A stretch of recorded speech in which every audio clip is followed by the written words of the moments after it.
Hi, I'm Mateusz from Randomly Generated Colors, and today we will prepare for painting Etherfields.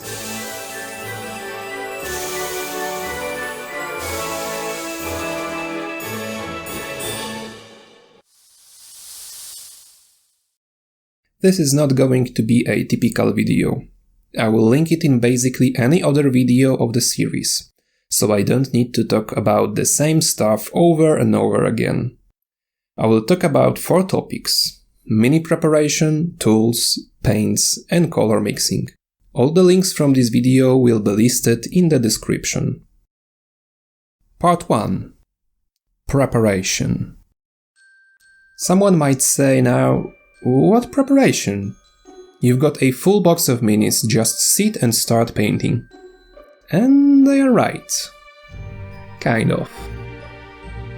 If you take a closer look, you will notice that miniatures from this box have some holes and lines that shouldn't be there. This is typical with the production method used by Awakened Realms, and there is nothing wrong with that.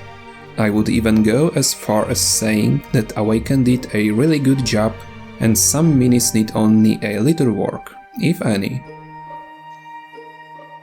You can leave them and I won't judge you. These are your miniatures. But for me, these imperfections destroy all the effort I put into my painting.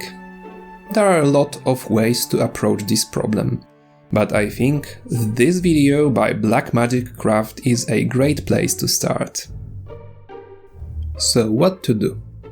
For mold lines removal, I use a scalpel or scraper, and sometimes also sanding paper.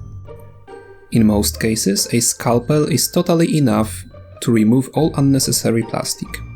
You can use it to peel some mold lines like you would do with delicate fruit skin. Or scrub it, like in example carrot.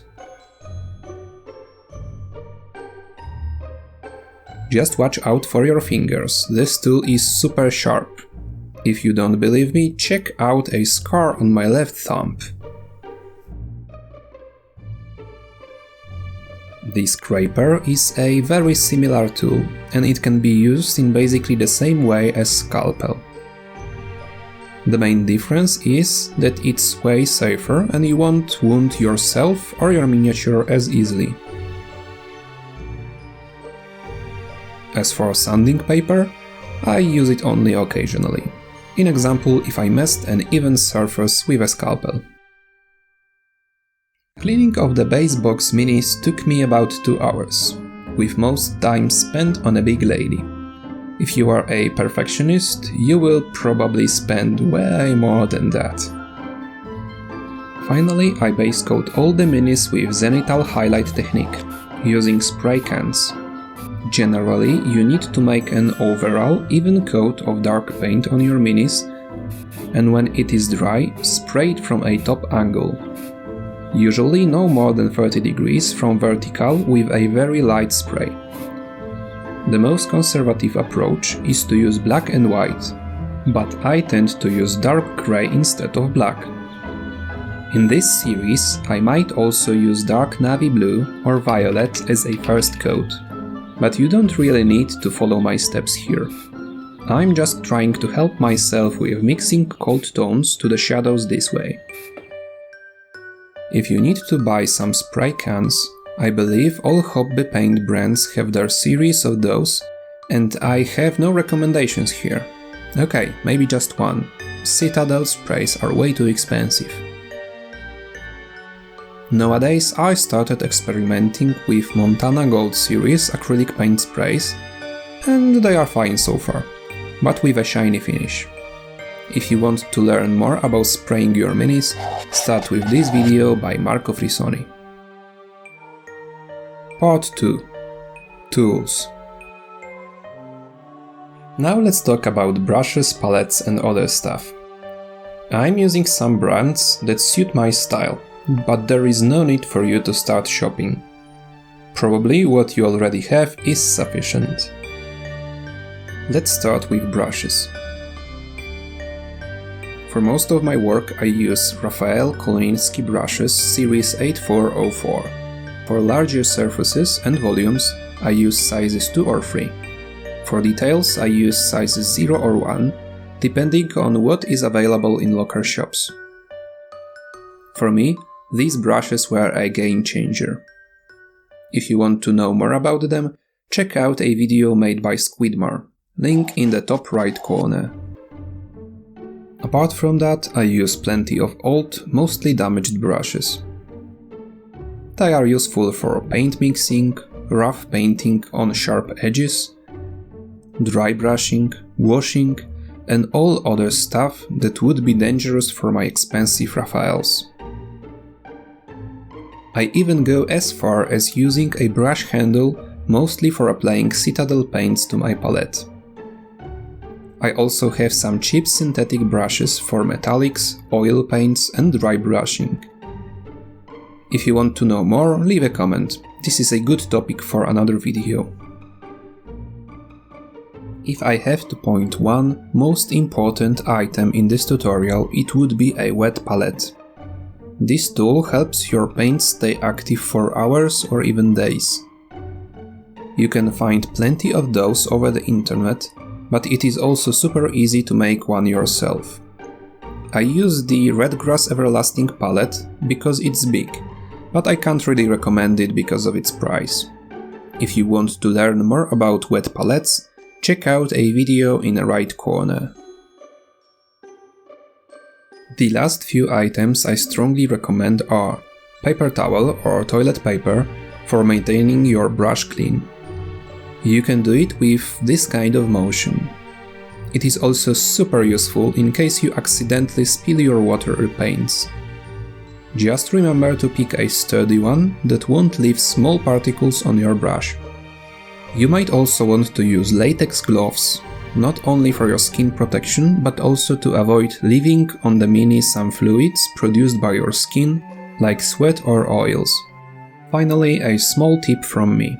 If you want your brushes in great condition, I recommend using this brush soap. Part 3. Paints. Yes, I have plenty of paint brands. No, I don't use any specific set or line exclusively.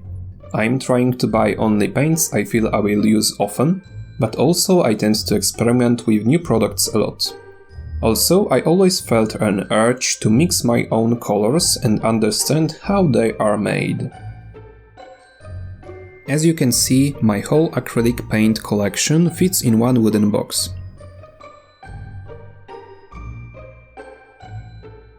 As for paint ranges, I have few paints from Chimera Colors, and I tend to buy more.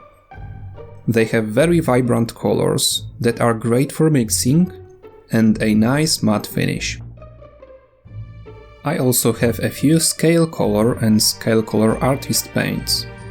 They all have a very matte finish and have a good choice of colors.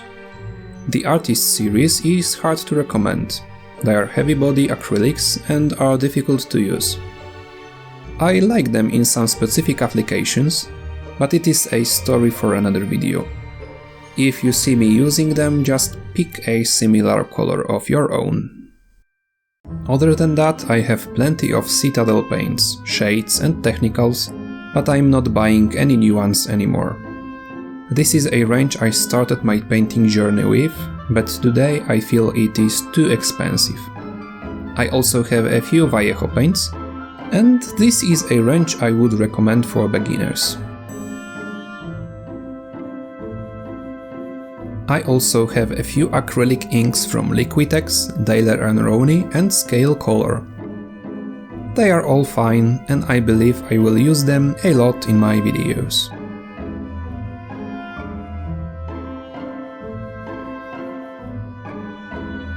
Finally, I have matte and satin varnishes from Vallejo for standard applications.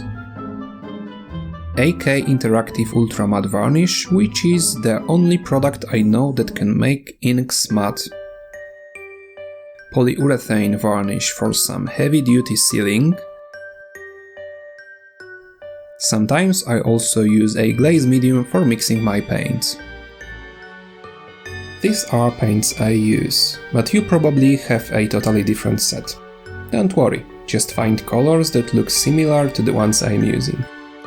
If you want some help with that, check out a spreadsheet I linked in the description.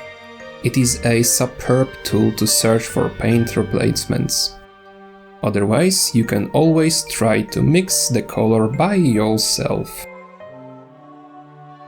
Part 4. Paint mixing.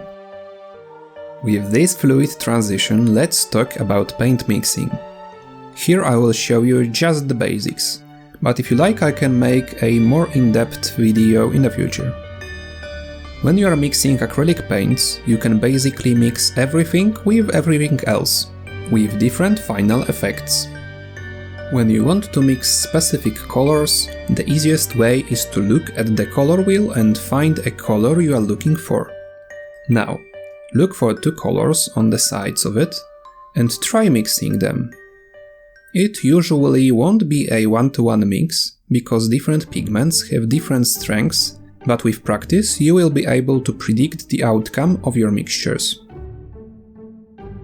If you want to exercise, add some strong, vibrant colors on the palette and try mixing them in a color wheel. In example, yellow with red should give you orange, yellow with green should give you lime, green with blue will give you turquoise, and red with blue should give you violet or magenta. Some of those mixes can be dull. This is a signal that you need a new color of paint in your collection. In example, usually strong cyan and magenta are super hard if not impossible to mix yourself. Another good exercise is to mix colors from different sides of the wheel. In example, red with green, violet with yellow, or blue with orange. They all will result in different types of brown, so if you want strong saturated colors, look for paints that are close to it on a color wheel. Now, few words about paint dilution. In most cases, our hobby paints are too thick straight from the pot to paint on the minis. They will leave physical texture and often destroy some details. On the other hand, inks are too fluid to work as a layer of paint. So try to mix both of those. You will get a paint of nice consistency with a great coverage power. In many cases, you will also need to dilute your paints to get glazes, washes and filters. You can do that with water, and it is fine if you are working quickly. But after some time, most of paints will start separating from the water. A good solution is to use some kind of medium. In many cases, you will find me adding varnishes to the mix as well. They are fine as diluent, but I use them to get a specific finish. In example, inks tend to be very glossy after drying, so when I want to get matte finish, I tend to mix them with matte varnish. Okay, I believe that's it. Just remember, I'm no master or pro painter, so treat my words just as recommendations. See you in the next episode of Etherfields painting series. Bye!